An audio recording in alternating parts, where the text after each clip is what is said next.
Welcome back, my late-night wanderers.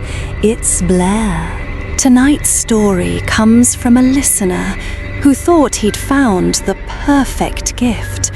A story that starts with a simple, familiar search. His son was turning 18, and what's a bigger symbol of freedom than a first car? But the usual websites were a graveyard of overpriced rust buckets. He was about to give up. And then, scrolling through a less polished classified site, he found it. A glimmer of hope.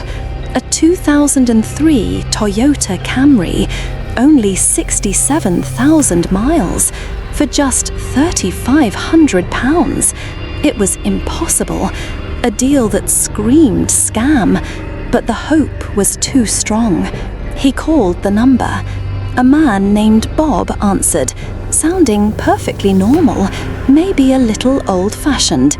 He said the car was perfect, just as described, and he was home all day. The relief was immense. He'd found it, the diamond in the rough. And so, with the address plugged into his phone and a heart full of that quiet fatherly pride, he started the drive. The first 20 minutes were easy highway miles, the city melting away in his rearview mirror. But then, the GPS sent him down a county road where the pavement began to crack, and soon after, onto a dusty gravel lane that kicked up a cloud behind him. The radio started crackling with static until it was just a hiss, leaving only the sound of his tires crunching over stone. The landscape flattened into wide, empty fields under a hazy sky. A feeling of profound isolation began to settle in. Finally, the little blue dot on his screen announced he had arrived. He pulled up to a small, single-story house that looked tired, its paint peeling slightly under the afternoon sun. The yard was a decent size, but overgrown, dotted with patches of brown weeds. The only vehicle in the long, empty driveway was a beat-up old pickup truck, its tailgate rusted through in one corner. He killed the engine, and the sudden silence was deafening. He scanned the property again. No Camry. His first thought wasn't fear, but simple confusion. Okay, where is it? He answered himself almost immediately, his voice a quiet murmur in the car. It's probably in the garage. Of course, Bob probably keeps it protected. But a small, cold knot was already forming in his stomach. The diamond felt very, very far away from this rough, lonely place. But a cold knot in your stomach isn't a good enough reason to drive an hour and a half back home empty-handed. Not yet, anyway.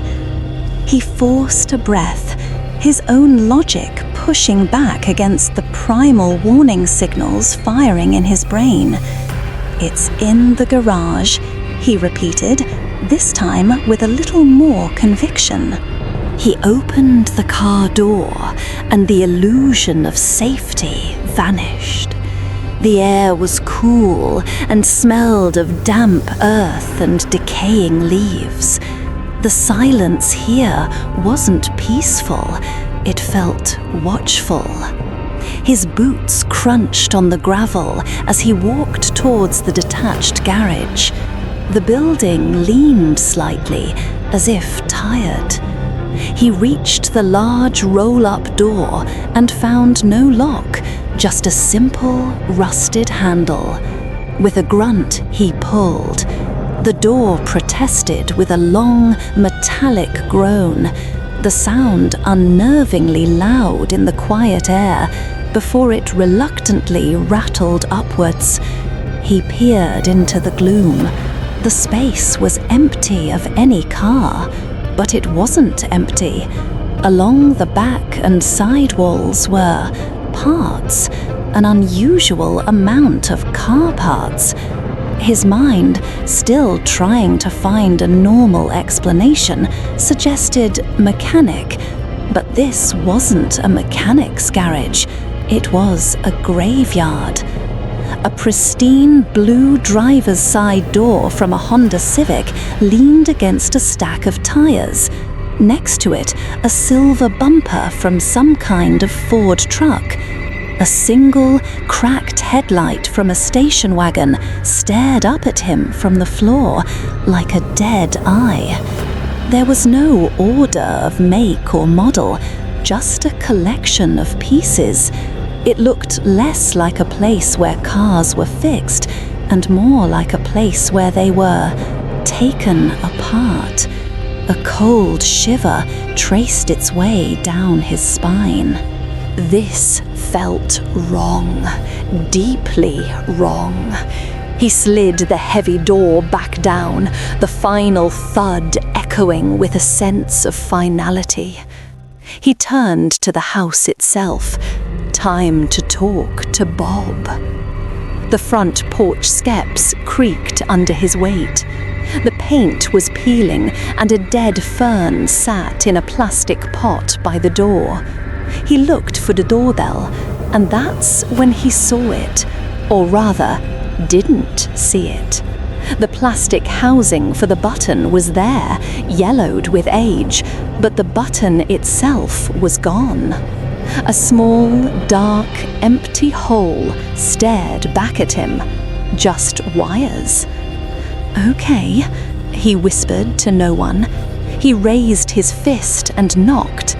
The sound wasn't the solid, satisfying thud he expected. It was a thin, hollow sound, as if the door were made of paper. He knocked again, louder. 1, 2, 3, 4 sharp raps. The sound just vanished, eaten by the silence. No dog barked, no floorboards creaked, nothing. He checked his watch. He waited. He told himself he'd wait for 5 minutes. It was the longest 5 minutes of his life. The sun beat down. A fly buzzed uneasily past his ear. He could feel the stillness of the house pressing in on him. When the time was up, he knocked one last time, a flurry of desperate, angry pounds against the door. "Bob, it's about the Camry." His voice sounded small, pathetic. Silence. Defeated, he stepped back, a sigh of frustration escaping his lips. He pulled out his cell phone, the bright screen a stark contrast to the gloom of the porch. His thumb scrolled through his recent calls. Bob, Camry. He pressed the call button and raised the phone to his ear. The familiar dialing tone beeped once, twice, and then the ringing started. A standard, tinny, digital melody. He listened to it ring in his ear, and then he heard it, faintly, a perfect, ghostly echo of the same tune. He froze. His heart hammered against his ribs. He pulled the phone away from his ear, his own ringtone cutting off, but the other one didn't. The tiny, tinny melody continued. It was muffled, distorted by drywall and insulation, but it was there, unmistakable. A phantom song playing from somewhere deep inside the silent house. His blood ran cold. The cold knot in his stomach turned to a solid block of ice. Bob was home. He had been home the entire time. He'd heard every crunch of gravel. He'd heard the garage door groan. He'd heard every single desperate knock on his front door, and he had chosen not to answer. And in that moment, when you know someone is home, but they've chosen not to answer you, a war breaks out inside your own head. Every sane nerve ending, every primal instinct screams at you to turn around, to get back in your car, lock the doors, and leave this silent, decaying place in your rearview mirror. Just write off the gas money and the wasted afternoon. But another voice, stubborn and foolish, argues back. The voice that says, "You drove all this way. You're not just going to leave without an answer." It's the voice of curiosity, the part of us that simply has to know why. He lost the battle. Curiosity won. Instead of walking back to his car, he found himself circling the house, running a hand along the peeling paint of the siding. He was looking for a window, any window. He found one around the side, half hidden by an overgrown bush. The glass was layered with years of dust, but he could just make out the dark shapes inside. Cupping his hands around his eyes to block the glare, he pressed his face close to the cool, grimy pane. It was a dining room. He could see the silhouette of a very old-fashioned dining set, the kind your grandparents might have. The room was dark, but not completely. A little bit of light filtered in from a back door on the far side of the room. And standing right there, by that back door, was a person, a man, silhouetted against the light. His initial frustration gave way to a wave of relief. There he is. It must be Bob. The figure was just standing there, staring out into the backyard, perfectly still. To get his attention, he lifted a knuckle and tapped on the window pane. Tap, tap, nothing. He knocked again, a little harder this time. The man didn't move. He didn't turn his head. He didn't flinch. He didn't so much as shift his weight. The relief in his chest curdled, turning cold once more. This wasn't just someone ignoring him. This was something else. This was a stillness that wasn't natural. Natural stillness is the quiet of sleep or the focus of deep thought. This was the stillness of an object. He knew with a certainty that chilled him deeper than the evening air that he couldn't just leave.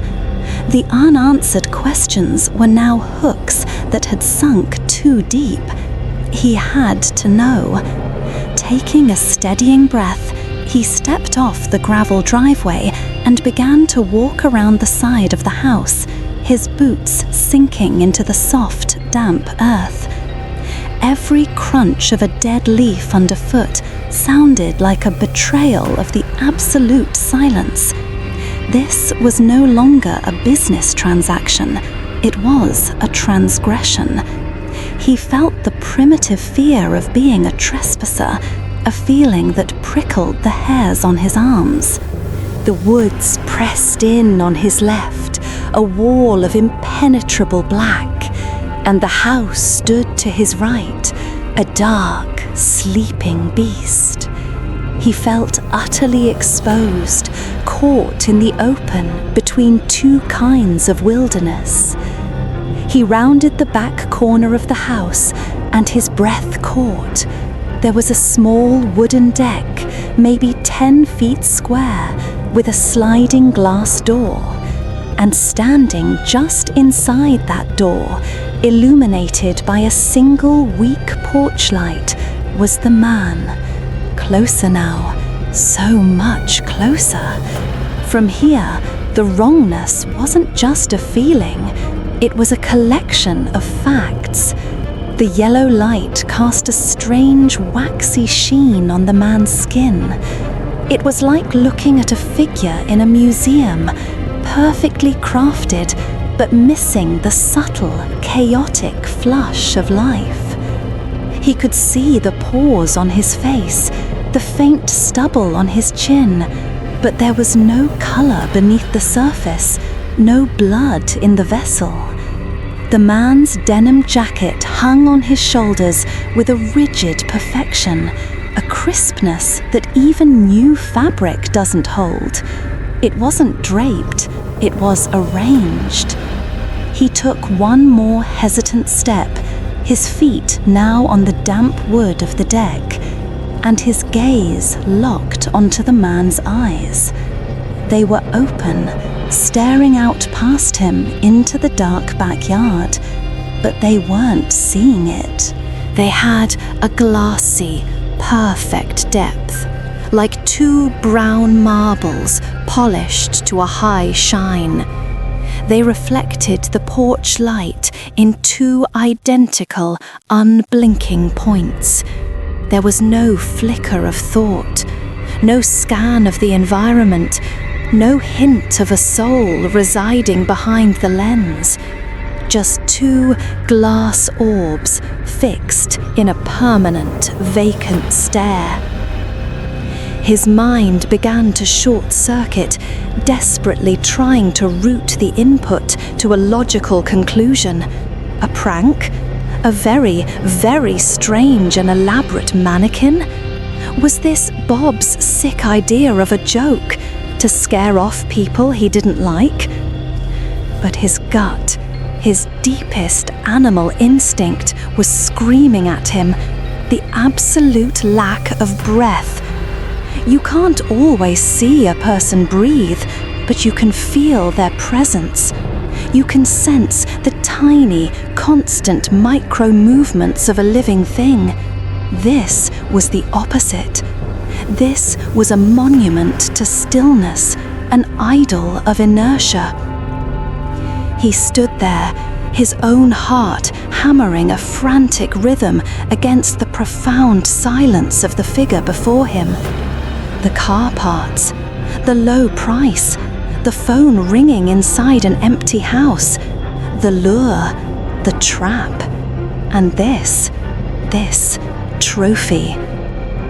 The pieces clicked into place, not with a sudden crash, but with a quiet, horrifying certainty that settled in the pit of his stomach like a block of ice. His brain, having exhausted all rational possibilities, finally supplied the only term left that could explain everything. The figure standing by the door was a taxidermy human being, a man, stuffed and mounted and posed, placed by his own back door to eternally gaze out at his property. The thought was so monstrous, so far beyond the edges of what he had considered possible, that he felt a wave of dizziness. He wasn't just looking at the evidence of a crime, he was looking at the prize, the art project, and the artist was somewhere in this house with him. And in that single, horrifying nanosecond, every cog in my brain stopped turning, and one word screamed from my soul: run. I didn't look back. I didn't dare. I just sprinted. My feet pounded against the gravel driveway, the sound unnaturally loud in the dead country air. Every shadow seemed to lunge for me. Every rustle of leaves was him, right there, about to grab my shoulder.